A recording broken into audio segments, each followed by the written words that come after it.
Selamat datang di Jalur Ilmu Channel. Pada kesempatan kali ini Jalur Ilmu Channel akan membahas tentang proyek raksasa yang akan membuat Indonesia semakin disegani oleh dunia, yakni proyek PT Smelting. PT Smelting adalah pabrik peleburan dan pemurnian tembaga yang pertama di Indonesia. Presiden Joko Widodo telah meresmikan ekspansi PT Smelting di Kabupaten Gresik, Jawa Timur, pada Kamis tanggal 14 Desember tahun 2023 tahun lalu. Kapasitas untuk produksi anoda maupun katoda tembaga pun naik dari 1 juta ton per tahun menjadi 1,3 juta ton per tahun. Presiden Jokowi berharap kapasitas smelter hasil kolaborasi PT Freeport Indonesia dan Mitsubishi di kawasan ekonomi khusus atau KEK Java Integrated and Ports Estate atau JIPE, itu bisa bertambah lagi 1,7 juta ton per tahun. Sehingga total dalam setahun ada 3 juta ton produksi. Presiden Joko Widodo mengatakan smelter PT Freeport Indonesia di Gresik akan beroperasi Juni tahun 2024. Lantas anggaran dana yang diperlukan. Alokasi total biaya investasi untuk proyek smelter nikel Indonesia tersebut sebesar 37,5 triliun. Keputusan itu menunjukkan strategi jitu dalam pemanfaatan potensi ekonomi wilayah. Tidak hanya itu, hal tersebut menunjukkan kebijakan pemerintah yang mendukung percepatan infrastruktur hilirisasi di sektor pertambangan. Pemerintah Republik Indonesia, melalui Kementerian Investasi, Badan Koordinasi Penanaman Modal, telah menunjukkan komitmen yang kuat dalam memajukan industri pertambangan nasional. Keberadaan smelter tembaga dengan kapasitas sebesar itu tentunya menjadi pendorong semangat hilirisasi yang terus ditingkatkan.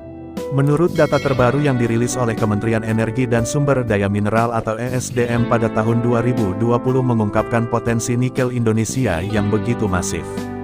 Indonesia, dengan kekayaan alamnya menyimpan cadangan logam nikel sekitar 72 juta ton nikel atau sekitar 52% dari total cadangan global yang mencapai 139.419.000 ton nikel. Ini adalah kesempatan emas bagi Indonesia untuk mengoptimalkan potensi sumber daya alamnya demi kesejahteraan dan kemakmuran rakyatnya. Apalagi, dengan adanya infrastruktur pengolahan dan pemurnian atau smelting yang dikerjakan oleh PT Freeport Indonesia tidak hanya berfokus pada tembaga. Dalam rencana strategisnya, PT Freeport Indonesia juga berencana melengkapi smelter dengan instalasi pengolahan logam mulia dalam kurung Precious Metal Refinery (PMR).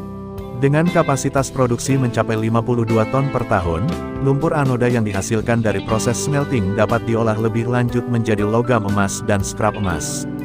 Tak hanya itu, potensi perak juga tidak kalah menjanjikan dengan kapasitas hingga 210 ton per tahun dari lumpur anoda yang dihasilkan. Proyek smelter dan instalasi PMR ini diharapkan dapat beroperasi pada tahun ini. Dengan demikian, Indonesia akan meningkatkan kapabilitasnya dalam mengelola biji tembaga dan lumpur anoda menjadi produk bernilai tambah tinggi yang layak untuk diekspor. Potensi ini juga membuka peluang bagi industri hilir di dalam negeri, seperti industri perhiasan dan elektronik, untuk memanfaatkan logam emas, perak, dan tembaga yang dihasilkan. Optimisme dalam pengembangan ini juga diwujudkan dalam proyeksi dari Kementerian Investasi _BKPM.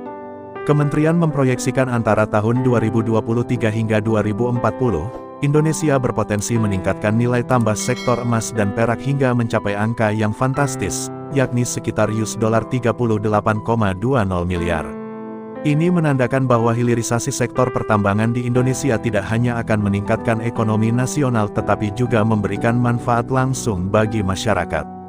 Menteri Koordinator Bidang Kemaritiman dan Investasi Luhut Binsar Panjaitan memberikan penjelasan mendalam mengenai dampak positif yang akan dihasilkan oleh proyek smelter yang sedang dikembangkan di Gresik.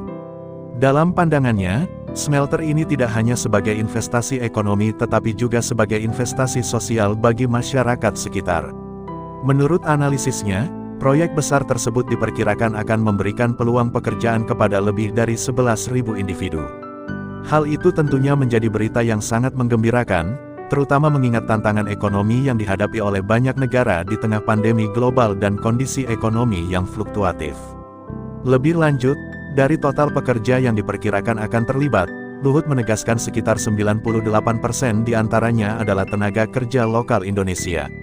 Ini menandakan komitmen serius pemerintah dalam memprioritaskan kesejahteraan masyarakat lokal, serta memastikan bahwa keuntungan ekonomi yang dihasilkan dari proyek tersebut sebagian besar akan kembali menguntungkan rakyat Indonesia.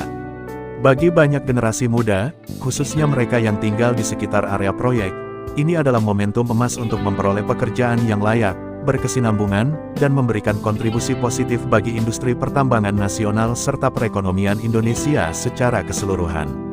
Tentu saja, dengan adanya smelter dan dampaknya yang luas, akan ada banyak tantangan dan peluang yang muncul. Namun, dengan komitmen pemerintah dan dukungan dari berbagai stakeholder, harapan besar terletak pada kemajuan industri pertambangan Indonesia dan potensinya untuk memberikan dampak positif yang berkelanjutan bagi masyarakat dan negara.